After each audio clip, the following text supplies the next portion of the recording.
Going twice, going three times, and here we are, ladies and gentlemen, boys and girls, moms and dads, children of ages. My name is Tony Vicich, and it is 2 p.m.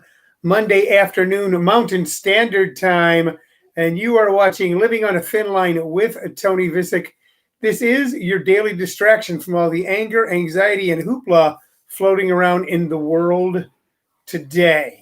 I want to thank you for joining, those of you who will be joining shortly. I've got a whiz bang of a show lined up for you today. For those of you who are unfamiliar with our product, what is it that we do every day? Here's what we do every day is we build the show around three things. Uno, dos, tres. Three things. And they are questions and comments that you leave primarily on Facebook Live, but also on YouTube, on the Comedy Schools channel, and also on the audio portion of the program. Would you say program or program? Audio portion of the program, which is on ComedySchoolsRadioNetwork.com. And it is built around questions and comments that you leave that I do, that I attempt to answer to the best of my ability. Some knick-knack or memorabilia I've laying around the condo, house.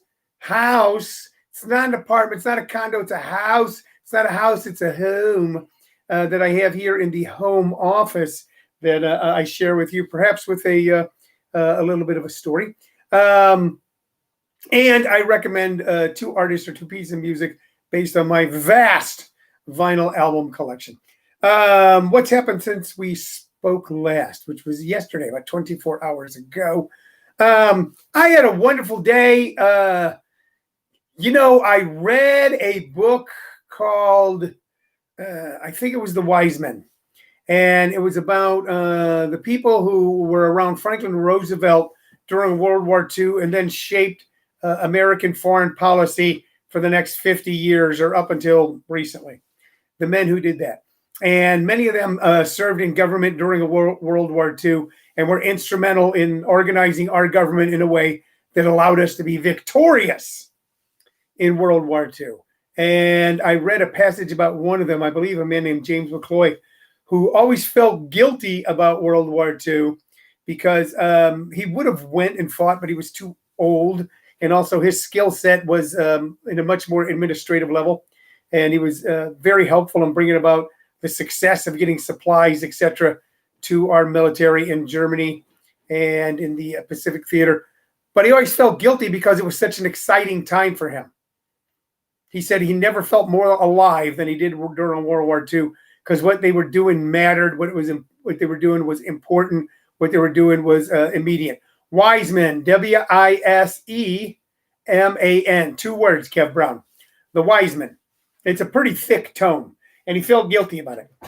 And I imagine that might be going on with some of us right now. For those of us who have a good day or are having a string of good days or an occasional good day, there's a couple things that are going on. One, we might feel a little guilty about it. There's also an impending sense of doom that, but by tomorrow, everything might go to shit. So I had a great day yesterday, and I'm not going to feel guilty about it, nor am I going to let my always in the back of my head sort of impending sense of doom affect me moving forward today as well. I had a wonderful day. My daughter came out to visit. My wife was here. Okay. And I had a wonderful, wonderful, wonderful Father's Day. And it was really cool because we had bought some stuff for the backyard and all three of us went out and put it together. And then that evening we were all able to enjoy it. So I was able to enjoy my evening with two of the people that I love. I love above all else in life. There's other people that I love equally, but my wife and my daughter both here on a Sunday on Father's Day. They got me gifts. I appreciated the gifts so darn much. I got gifts from my stepdaughter as well, and it was a wonderful day. It was a wonderful day, and I got to eat a T-bone steak that I cooked on a barbecue grill. So. At the same time, I know that there's people ill and there's people fighting in the streets, and I know all of that. But the way I'm taking care of my little corner of the world is by just trying to be the best guy that I can be and to be as safe as I possibly can while at the same time continuing living. So, and as far as the impending doom part goes, if you live long enough, some bad stuff's going to happen. If you live long enough, some bad stuff's going to happen. And if you do not allow yourself to enjoy the good times, this is my belief. I don't have any charts or graphs to show you or anything. But if you do not allow yourself to enjoy and appreciate the good times, you will not be able to handle the bad times and be an effective player in turning those bad times around. So enjoy your good times. And when the rough stuff hits, be a plus in moving it forward and not a minus. Okie dokie. Okie dokie. Hey, a couple things I got coming up for you. I want to tell you about that are tons of fun. Tomorrow night at 6 p.m. Mountain Standard Time, or for some people it's Mountain Standard Time. For some people it's Mountain Standard Time. For some people it's Mountain Standard Time. 6 p.m. Mountain Standard Time, Tuesday. I'm doing a free intro to my stand-up comedy workshops, absolutely free. There's no hard sell. Matter of fact, this is a free intro for a class that starts July 1st. So it's not almost like sign up now. We hope that you will. We hope you'll listen to it and go, I want to do that. Of course we do. But tomorrow night, Tuesday, 6 p.m., all you got to do is go to comedyschools.com. And the meeting ID and password are right there. And you just put them in your little phone. And you'll be able to join us at our 1 hour free intro to stand-up comedy. It's only an hour, too. By the way, you can turn off your camera and turn off your sound, and you can actually be up doing Pilates or something while we're doing the free intro. We won't even know. You just be listening while you're doing Pilates or yoga or any of those exercises. Then Friday night, I got something else free for you. Yes, I do. And it's pretty cool. And it allows you to kind of be present at the creation. Friday night, 7 p.m. Mountain Standard Time. It's Class Clowns. This is the stand-up comedy showcase that has seen people go all the way from the very first show to national television. This one is on Zoom. Excuse me. This one is on Zoom. In order to be able to attend that absolutely free show, all you got to do is write me, Tony Vicich, at comedyschools@hotmail.com. comedyschools@hotmail.com, and I will send you your magical codes that let you in the room, but that's free. And then finally, Sunday night, if you are in the greater Phoenix area, we are venturing out for the first time since March 13th, 15th. Hello, Lauren. We are going to Stir Crazy Comedy Club in Glendale, California, and we are putting on Tony Vicich and Friends. Many of the people you see on the Friday night Zoom show will be there. Tickets for that are $15. If you're in town, they've got the safe social distancing thing going on in that club. Not a lot of seats available, but arranged in such a way to be able to keep 6 foot social distancing. I'll be wearing a mask. The only time I'll have it off is when I'm on stage. The rest of the time I'll have a wet mask and social distancing. But for those that need this to get out and mingle with people live, and I kind of get that. I do. Okay. We're going to be doing one. We'll be doing it Sunday night. All right. Let's get to the stuff. So I'm going to show you something kind of cool here. Don't wander off. This is cool. You'd like this. I'm talking to my producer. She's wondering. This is a T-shirt that I don't think it was ever worn. But it's important to me. It's so important to me that I never wore it. So what is this shirt? You all see it. You see the shirt? See it? Okay. So what are we looking at here? It says OK Corral. And this says Gunfight at the OK Corral, 125th anniversary, 1881, 2006, October 26, 28, 2006, Tombstone, Arizona. Tombstone, Arizona. So where did I get this shirt? I got this shirt in Tombstone, Arizona. And if you're ever in Arizona and you want to see something cool, take a drive down to Tombstone. It's absolutely beautiful. But this was a particularly special day for me, the day that I got this shirt. And I'm going to tell you all about it. Okay, I got this shirt. I had never been to Tombstone, and it was 2008, I believe. And Shirley and I were dating, and I was broke. And I even told her, I said, look, I can't even afford to take you out to dinner. But we hit it off. And she asked me if I've ever been to Tombstone. And I was kind of caught up in all kinds of business stuff now, trying to revive some moribund project. I said, no, I don't know. She goes, well, let me take you to Tombstone.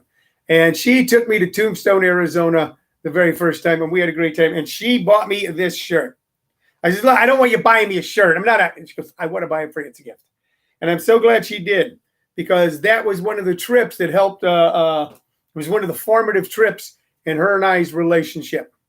One of the formative trips in her and I's relationship, you know? So, and she bought me that shirt, and I have it.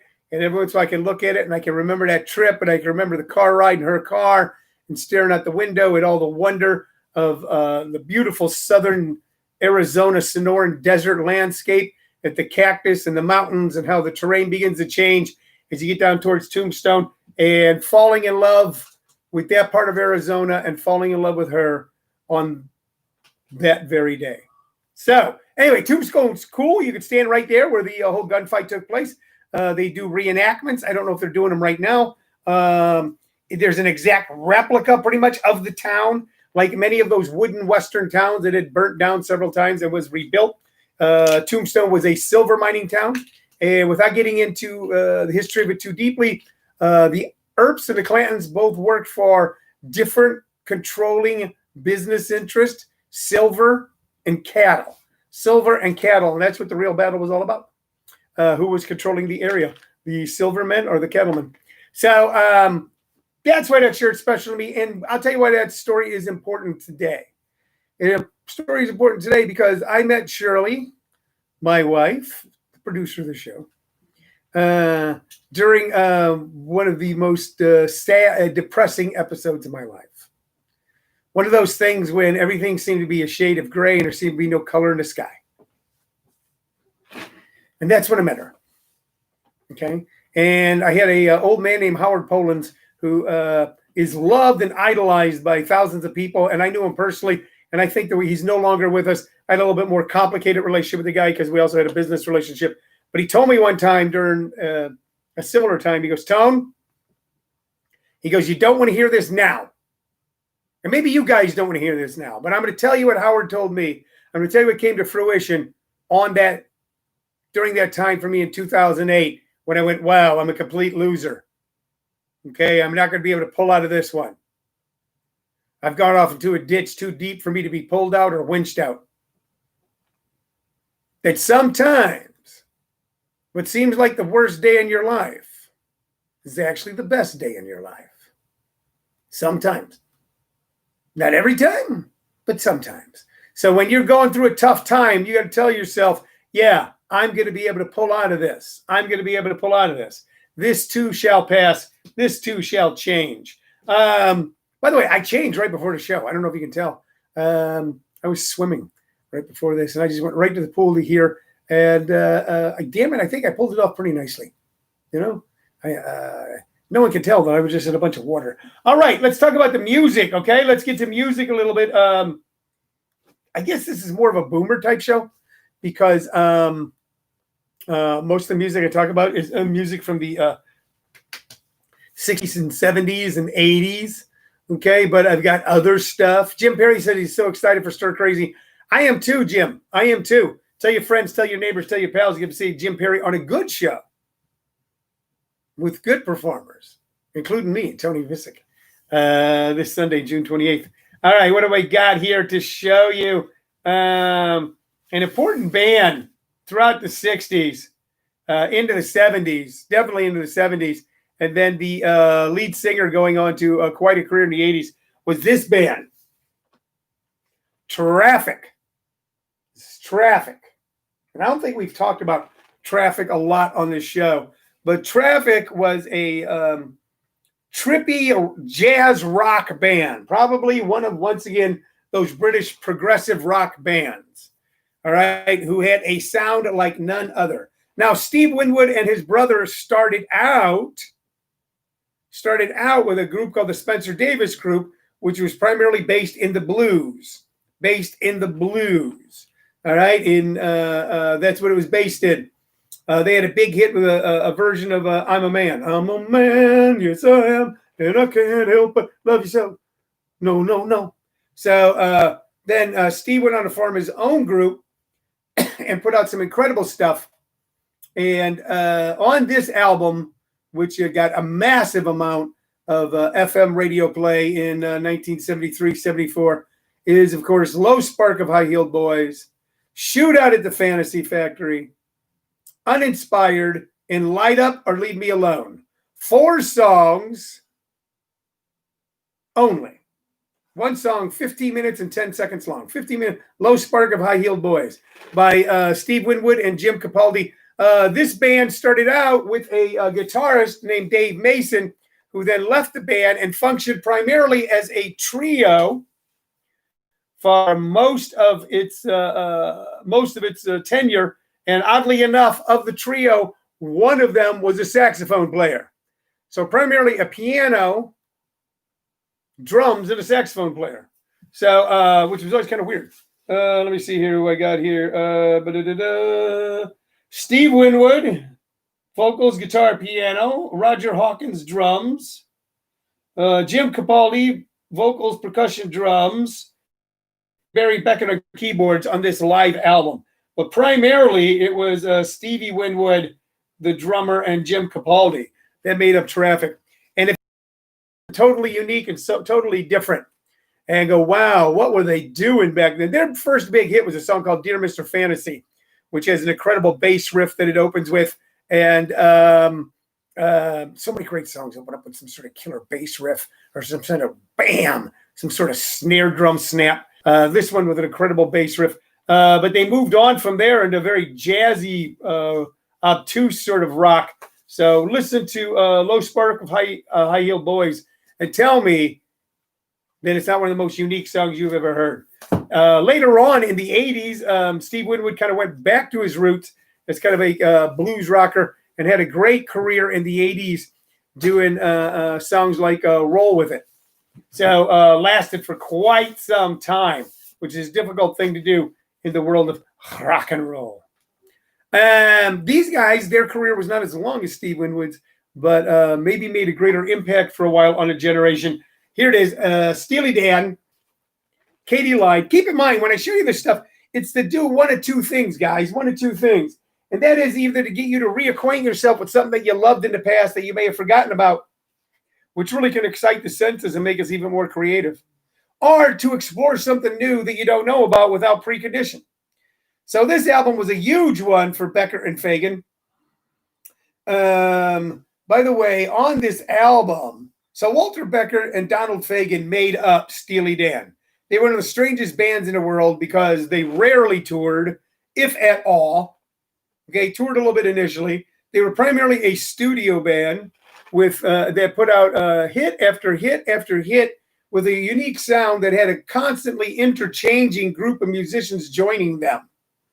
So the sound was strictly belonged to Walter Becker and Donald Fagen. But on this album, you also had Jeff Porcaro, Gary Katz, Roger Nichols, Danny DeVos, and singing, harmonizing on on Katie Lyde, Mike McDonald. Mike McDonald, who later on joined the Doobie Brothers and changed their sound dramatically, and then went on with an incredible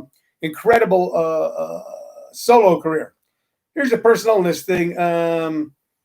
Guitars for Denny Watson, Walter Becker, Rick Derringer, Dean Parks, Elliot Randall. And by the way, if you know the song Reeling in the Years, Elliot Randall, even though everybody thinks because Jeff Skunk Baxter played on the entire album that he played that incredible guitar solo, no, it's Elliot Randall. Hugh McCracken, that's a funny name. Larry Carlton, piano and various keyboards, Michael O'Martin, Donald Fagen, David Patch, bass, Walter Becker, Claude Rainey, Wilton Felder, drums, drumophone, Jeff Porcaro. Let me see what else we got here. Hal Blaine from the Wrecking Crew was on this. The guy who played on Elvis records and Beach Boy records and Frank Sinatra records and Byrds records. And then your backup vocals, Mike McDonald, Sherry Matthews, no one else really to mention there. But Rick Derringer of Rock and Roll Hoochie Coo. The songs on this were incredible. Black Friday, Bad Sneakers, Rose Darling, Daddy Don't Live in New York City No More, Dr. Wu, Everyone's Gone to the Movies, Your Gold Teeth, Chain Lightning, Any World, and Throw Back the Little Ones. So stunning piece of unique, both of these bands we're talking about today, both Steely Dan and Traffic, defy description. could best be I don't know, we could say that they were jazz rock, sort of a jazz rock, but just stunning and fun music to listen to. I no longer do drugs. I've not done drugs and alcohol in 35 years. But if you enjoy getting fucked up, get fucked up and listen to Low Spark High Heel Boys. I'm not advocating that. I'm just telling you, don't waste the high. All right, I'm going to wrap up for the day, okay? Let's recap. All right, we've recommended that you listen to Steely Dan's Katie Lied and Low Spark High Heel Boys by Traffic. I shared with you the story of this wonderful T-shirt from Tombstone, Arizona, and my personal connection to it. Not just going down there as a tourist, but what it meant in my life as a human being. I also told you to remember this. Sometimes what you think is the worst day in your life turns out to be the best day in your life, and you get to help decide that by how you function. Also, tomorrow night, free intro to stand-up comedy. Friday night, free show, Class Clowns. Sunday night, we're doing Stir Crazy live in Glendale, Arizona. Tickets are $15. I think that recaps the entire show. I want to thank you for watching. I want to thank you for listening. I want to thank you for joining. I'm going to be back with you tomorrow at 2 p.m. Mountain Standard Time on Living on a Thin Line with Tony Vicich. Bye-bye. Bye-bye, YouTubers. Bye-bye. Bye-bye, YouTubers. Bye-bye.